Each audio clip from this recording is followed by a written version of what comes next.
Sosial öyrənmə nəzəriyyəsi. Banduraya görə öyrənmə başqalarının davranışlarının müşahidəsi və təqlidi əsasında baş tutur.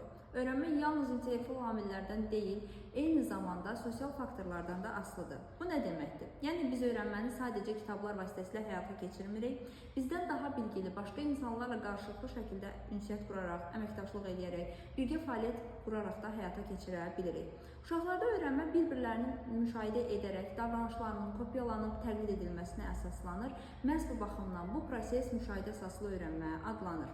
Müşahidə əsaslı öyrənmənin təməlində 3 əsas model dayanır. Canlı model, simvolik model və sözlü təlimat. Canlı model dedikdə başqalarının davranışlarının göz önündə olan davranışlarının təkrarlanması nəzərdə tutulur, müşahidəsi nəzərdə tutulur. Simvolik model dedikdə televiziyada, YouTube-da, filmlərdə görülən davranışların müşahidəsi nəzərdə tutulur. Sözlü təlimat dedikdə isə davranışların müəyyən təlimatlar əsasında, sözlər əsasında icra olunması nəzərdə tutulur.